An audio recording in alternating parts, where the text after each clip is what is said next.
PVN Radhakrishnamurthy ఏమో ఆ పని చేశాడు, చంద్రబాబు నాయుడు ఏమో లడ్డేవారం ఆ పని చేశాడు, వీళ్ళేమో టికెట్లు అమ్ముకుంటారు. ఏందంటావు చెప్పేది? దృష్టి పట్టించడం తప్ప ఇంకేముందా? పవిత్రమైన ప్రదేశాన్ని పవిత్రంగానే చూడాలి.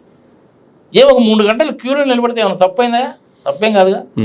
ఇప్పటికైనా కానీ నేను చెప్తున్నాను అబ్బా, నువ్వు ఇంత చేటు అడుగుతున్నావు కాబట్టి, మనకి నరసింహన్ గారు ఇంతకుముందు మన గవర్నర్గా ఉన్నారు, గుర్తుందనుకో. ఒకసారి వెళ్ళినప్పుడు, సార్ ఇది తిరుమల తిరుపతి దేవస్థానంలో నాకు చేతనైంది ఏదో నేను చెప్తున్నానండి, మీరు ఒకసారి వినండి అని చెప్దాం కదా అని వెళ్తే, అనుకోవచ్చు ఆయన అపాయింట్మెంట్ ఇవ్వలేదు, తర్వాత నేను లెటర్ రాశారనుకో. ఇప్పటికైనా కానీ మీ టీవీ ద్వారా ప్రజలకు చెప్తున్నానమ్మా, ఒక చిన్న క్యాలిక్యులేషన్ ప్రకారము రోజుకి ప్రతి భక్తుడు కూడాను ఆ స్వామివారి దగ్గర నిలబడి 5 సెకండ్ల పాటు చూసుకునేటువంటి అవకాశం కల్పించవచ్చు. 20 గంటల పాటు దర్శనం, అవునా? దేవాలయం సాటర్డేలు సండేలు పండగలు గంటలు అంటే ఏముండవు, 20 గంటలు అంటే రాత్రి 11 గంటల వరకు ఉంటుంది, మళ్ళీ తెల్లవారుజామున 3 గంటలకు మొదలవుతుంది అంటే 4 గంటలు ఆయన కూడా నిద్రపోవాలి కదా, రెస్ట్ బాగానే ఉంది. ఆ 20 గంటల్లో 1,15,000 మంది భక్తులకి ఒక్కొక్కళ్ళు 5 సెకండ్ల పాటు చక్కగా చూసుకునేటువంటి విధంగా చేయొచ్చు. Very very possible.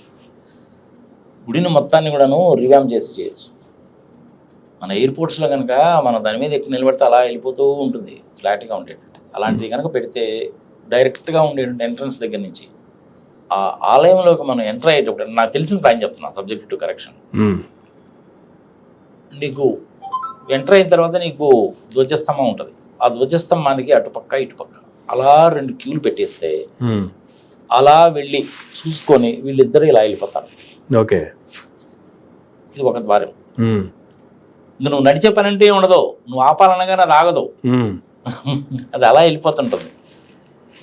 అదేవిధంగా ఇటుపక్క నుంచి కూడా కనుక పెడితే ఇటుపక్క నుంచి వచ్చేవాళ్ళు ఇటుపక్కకి వెళ్ళిపోతారు, ఇటుపక్క నుంచి వచ్చేవాళ్ళు ఇటుపక్కకి వెళ్ళిపోతారు. 3 వెనక నుంచి కూడా పెట్టచ్చు. ఓన్లీ విఐపీస్కి పెట్టండి వెనక నుంచి, ఓకే, వాళ్ళు కూడా వస్తారు. అటు పక్క నుంచి వచ్చేటువంటి వాళ్ళు ఇక్కడికి వస్తారు, చూస్తారు, ఇటు వెళ్ళిపోతారు. ఇటు పక్క నుంచి వచ్చేటువంటి వాళ్ళు చూసుకుంటారు, ఇటు వెళ్ళిపోతారు.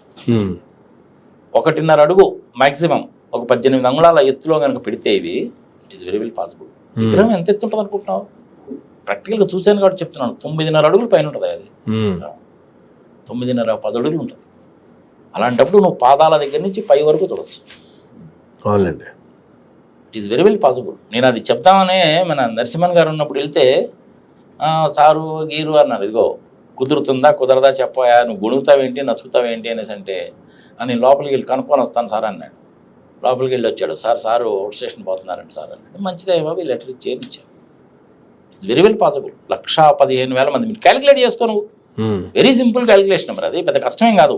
20 గంటలు, అవునా? 20 గంటలు మల్టిప్లైడ్ విత్ 60 నిమిషాలు ఇంటూ 60 సెకండ్లు అంటే మొత్తం ఎంత అవుతుంది నీకు?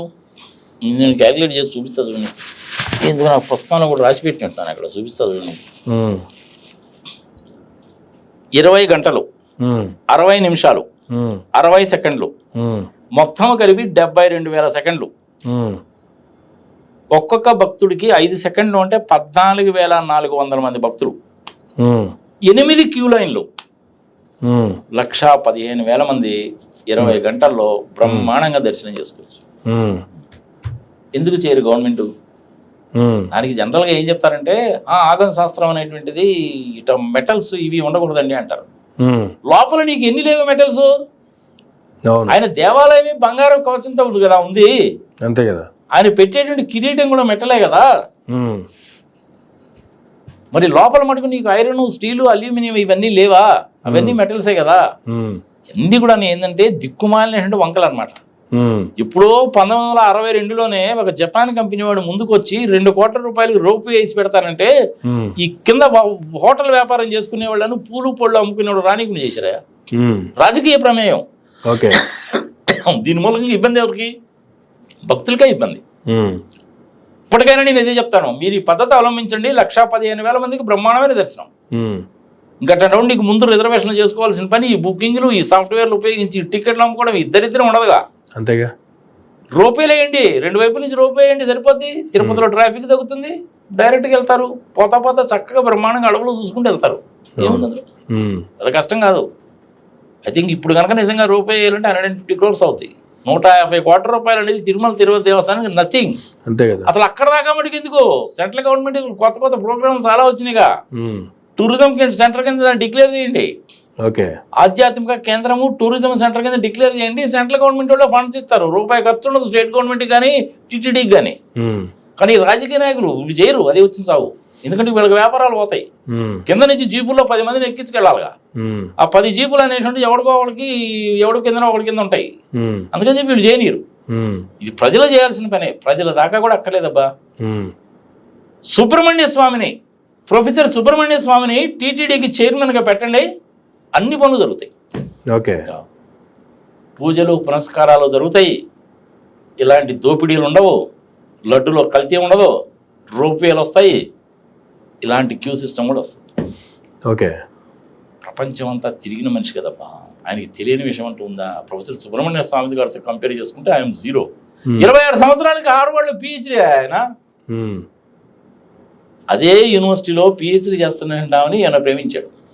ఆమెం కండిషన్ పెట్టింది తెలిసిన? 3 నెలల్లో నువ్వు చైనా భాష నేర్చుకుంటే నేను పెళ్లి చేసుకుంటానన్నదంట. 3 monthsలో నేర్చుకున్నాడు స్వామి. ఓకే, ఇండియా వాళ్ళకి మనకి తగాలు వచ్చినప్పుడు ఆ కైలాస పర్వతానికి వెళ్ళడానికి మనకి దారి లేదు కదా, చైనా వాళ్ళతో నెగోషియేట్ చేసి ఓపెన్ చేసింది నేనే. Okay, it's an excellent personality. నేను కూడా 2-3 సార్లు మాట్లాడాను. ఆయన ఎప్పుడు కావాలన్నా కానీ మాట్లాడచ్చు. వాళ్ళ PA తీసుకున్నా కానీ నేను ఫోన్ చేశాను చెప్పండి ఏంటి చెప్తాడు. పాప మళ్ళీ ఆయన మెయిల్ పంపించడం చేయడం ఏదో ఒకటి చేస్తుంటాడు. Though is 84 years old. ఆయనకి మోడీకి పడదు. దాని గురించి ఇంకొక వీడియో చేద్దాం. ఓకే, ఎక్స్క్లూజివ్గా ఒక వీడియో చేయాలి. సుబ్రహ్మణ్య స్వామి గారికి మోడీ గారికి ఎందుకు పడదు, ఏ విషయంలో పడదు, ఏమిటి సంగతి, ఇంకో వీడియో చేద్దాం. సమయ సందర్భం వచ్చింది కాబట్టి చెప్పాను. సుబ్రహ్మణ్య స్వామి గారిని టీటీడీకి చైర్మన్ చెయ్యండి, అన్నీ సెట్ అయిపోతాయి. ఓకే, అదేవిధంగా అమర్ ఇంతకుముందు ఐ థింక్ 4-5 సంవత్సరాల కింద అనుకుంటాను, ఇదే తిరుమల తిరుపతి దేవస్థానం మీద అనంత పద్మనాభ స్వామి మీద ఒక వీడియో చేశాం. అందులో కొన్ని విశేషాలు చెప్పాను, ఇవాళ కొన్ని విశేషాలు చెప్పాను. ప్రధానంగా జరుగుతున్నటువంటి కుట్రలు ఏమిటి అన్నది చెప్పడం అనేటువంటిది నా ఉద్దేశం. ఆ వీడియోకి లింక్ పంపిస్తాను నీకు, ఆ వీడియో లింక్ కూడా పెట్టు, ప్రజలకు ఇంకా ఇన్ఫర్మేషన్ దొరుకుతుంది.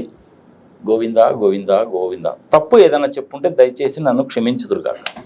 అది right Guruji, thank you very much. తిరుమలలో జరుగుతున్నటువంటి అనేక అంశాలకు సంబంధించి చాలా వివరంగా మా ప్రేక్షకులకి అనేక వాస్తవాలతో కూడినటువంటి విశ్లేషణ ఇచ్చినందుకు ధన్యవాదాలు సార్. ఇదండి ఈనాటి ఇంటర్వ్యూ. మరొక ఇంటర్వ్యూలో మళ్ళీ కలుద్దాం. చూస్తూనే ఉండండి మైరా మీడియా.